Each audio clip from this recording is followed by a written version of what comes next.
Okay, we are with Chris Tyree and the head coach Marcus Freeman. Let's just start with what you guys were talking about before we started rolling on these mics. I saw him trying to get the conversation in before we recorded, Coach.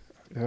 Were you saying that we have an issue with Chris Tyree getting run down? He got caught? What happened? Here's perception, right? I don't play. I'm watching. Yeah. You know, I said, hey, how did 11 catch you? You know, from NC State. Now he's fast. He's fast. Tobias can tell you he's fast because he caught Tobias. But you know, Tyree is arguably the fastest guy we have on our team. You know, and that play where he got pushed out of bounds, he reestablished himself in bounds, which is really good. When he caught it, I'm like, Chris is gone. Yeah. He's gone. But 11 got close enough, but he told me he didn't catch him. So what happened, Chris? That's not what happened. Like you said before when he first started the conversation, it's all about angles and how deceiving In life. it is. In life, it's all about angles. It's all about angles. But I was just telling him, like, I remember when I caught the ball, I saw him, like, I deliberately looked back to see where he was, just to make sure that he wouldn't catch up to me. Okay. So as I'm, like, keeping my stride, I can kind of feel him behind me. I know he's not catching up to me until I get to a point where there's like 3 or 4 defenders in front of me. There was 2. I only saw 2. Maybe there was another one. It might have been 2. We'll have to get the all 22 out and check. But it was, okay, let's say it's 2. And, you know, I'm like slowing my speed down to try to set him up and cut back to the middle of the field. But as I'm cutting back, I turn around, spin, and see 11 right behind me. But that was because I slowed down to set the defenders up in front of me. He did not catch him. So he would not have caught him if there wasn't the 2 defenders in front of him. Now, it's funny because in my head, I was thinking, get out of bounds. Sideline, get out. Get out of bounds. Yeah. It's 2 minutes. But then I hear Parker and Stuckey saying, cut back, cut back, cut back. So we had enough time. Yeah, we had enough time, you know. But it was a great play no matter what. I've got people telling me that the nickname is the Jet, though. Yeah, I got that around like middle school, 7th, 8th grade. Do you think that your nickname's maybe hurting after you didn't get caught but were run down from behind a little bit? I don't think so. Okay, it's still safe inside the not. building? Yeah, he's good. Okay. He's good. He's earned that right. Yeah. Coach, I wanted to ask you about his transition because I watched the games now, and it was less than a year ago. I think around spring game he was going to move over the first time I saw him play a full-time receiver. I watch the games now. I don't even think it's a running back playing receiver. It's just another receiver. How impressed have you been with the way he's transitioned, and kind of what does that show the rest of the team about the way he's transitioned to? Well, I remember we had this conversation postseason, right? We used him last year, you know, out of the backfield, but also in some passing situations out there as a wideout. But, you know, when we talked about it postseason with Coach Stuckey and Coach McCullough, like, hey, we're thinking about having a conversation with Chris to truly move him to being a wideout. And in my head, I'm like, you guys got to really – if Chris thinks that's what's best for him, then let's do it. But he's too good for us as a running back to go say, hey, we need you to go play wideout. And I don't know why I was surprised when they came off and said, he's great, he wants to do it. He wants to do it. And to think about where he's at now versus where he was at in the start of spring, you were right. In the start of spring, he was a running back that we moved to wide receiver. And where he's at now is he's a great slot wide receiver for us, and it speaks to the work ethic that he's had. I see him work tirelessly at you know, really enhancing his skill set as the wideout position. And so, yeah, it's the ultimate sign of unselfishness and unit strength, but also I love the work he's put in to make himself a great player as a wideout. I know you've put in a lot of work, but I'm curious, Chris, I want to go back, if you can, just what are those discussions like? Because you came in here as a running back recruit. You've been a great running back for this team. You've had big plays throughout your career here. And then someone says, hey, we need you to change positions, or we want you to change positions, like you said. Like, how does that come up? And then truly, like, what goes through your head? What goes through your head when that comes to you and an unexpected request is asked of you? Yeah, I could definitely say there was a lot going through my mind when they first asked me about the switch. But, you know, just being able to figure out what I want to do. Like, I want to play in the NFL, obviously. Right. And I think, you know, just with my skill sets, with my physical abilities, with my athletic abilities, I think it would be better fit for me to be a slot wide receiver. Yeah. So I figured why not try to, you know, experiment a little bit now in the spring, see how it goes. And then, you know, if it's not really what's best for me, and I'll just move back to running back, and then it is what it is. But, you know, I think a lot of people were pleasantly surprised with how I progressed over the spring. I think day one was a lot worse than day 15 for sure. But Like he was Coach just on the Freeman was bumpy saying. road. Yeah. You know, we talked about the Yeah, bumpy. yeah, the he bumpy was just road. on the bumpy We can talk about road. bumpy you road, know? yeah. Yeah. Yeah, there's gonna be some bumps. What do you like about receiver? I like being in space. I like being able to work with so much space, making people miss even without the ball. Like, Yeah. You know, I take a lot of pride in that, and I'm constantly trying to work at it Yeah. each and every day. One guy, I'm just curious because you play with him. Did you talk to Avery Davis at all about any of this? Just because, like, he played like 6 positions while he was here. And I just always thought, and Coach, I know you came when he was at the back end of his career. But, like, I saw him come on this campus as a quarterback recruit, and then he was a DB, and then running back and receiver. And he just seemed like the ultimate team guy. He would just do whatever was asked of him. Did you talk to him at all or anything?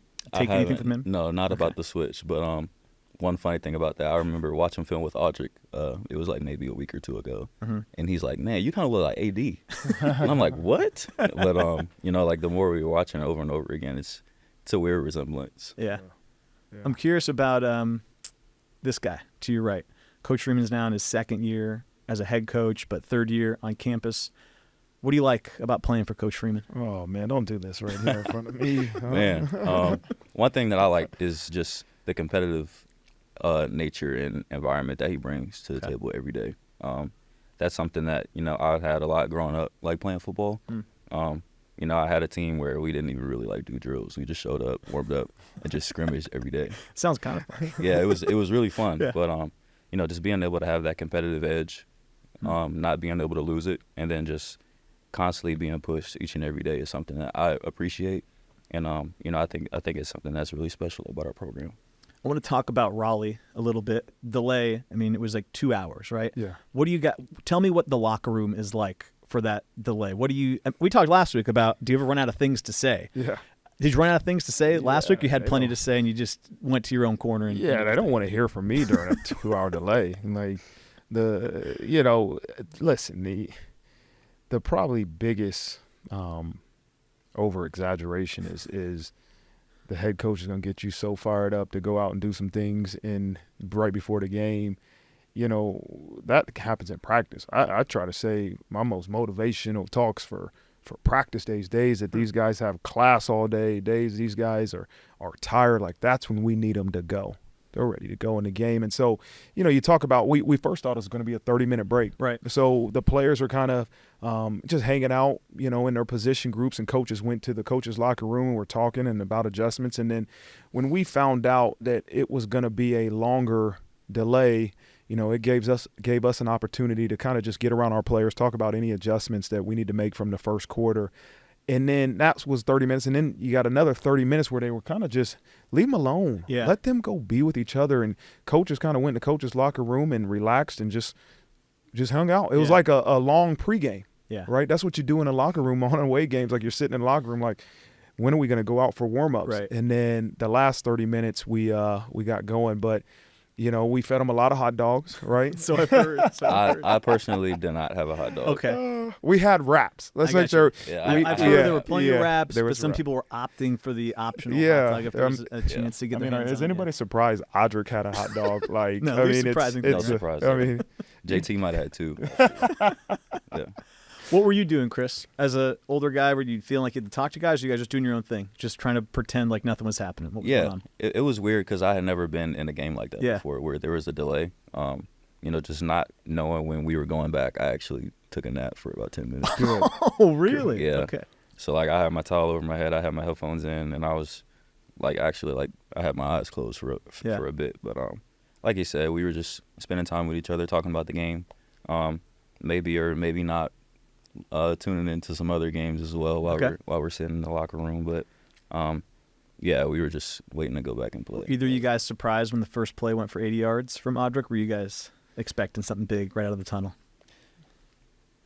Just thinking about how hyped up we were to go back Right. before the game, like we were like in blasting music, yelling, screaming before he even came in to talk They to were. us. So Yeah. we were ready to go. yeah, it was weird because it was kind of quiet for the first hour and a half, you know, and guys were just really just relaxing. And then right before I walked in there to address the team before we went out, I mean, they were going. I mean, they were in there jumping around, screaming. It was, I mean, I said, okay, this group's ready. You guys ready to go? Here we go. Let's roll. Yeah. You know, I don't need to say anything. These guys are ready and they're focused. And I just said, stay in the moment. Let's go back, go out to work. And We drew it up perfectly. Here's your hot dog. Here's 70 yards. Let's roll. I'm thinking about the locker room now, and we were talking to Mike Golick last week, and he said he played here in 2012, and he said since he's left, he's been chasing the high that he gets from running out of the tunnel his whole life, and he's never come close. Like he broadcasts, and he was at the game last week or the other day, Alabama, Texas. He was there. He's on the field, I think, doing radio stuff. But he said it doesn't come close. And I'm just curious because you're in locker rooms now. You played in locker rooms. Now you get to coach, and maybe it's a little different. But like, I've never been, but it looks like, and it sounds like, just one of the most incredible experiences to be in there and run out. Like, can you describe it for me in any way? Like, what's the emotion going? I'll start with you, Chris. Like that goes through your head when you get set to run out of this tunnel out here. Yeah. Man, it's really hard to put it into words. But I would say like one thing that I constantly think about is like the work that I put in to get to this moment. Like, I would say it's a really proud moment every time. I don't think I'll ever like get tired of it just because it's so surreal. But yeah, just to keep it short, like just thinking about what I did, the sacrifices that other people made to get me here. So you reflect a little bit right before you go. For sure. That's neat. What about you? Now that you're the coach, you run them out, you lead them out. Yeah. Is it different than when you were a player, and what goes through your head? It's not. I think it's the same butterflies, which as you just said, Golick talked about. I don't know if you can ever reciprocate that. You know, I get butterflies when I watch my kids wrestle. I watch my kids play sports. I mean, it is gut-wrenching.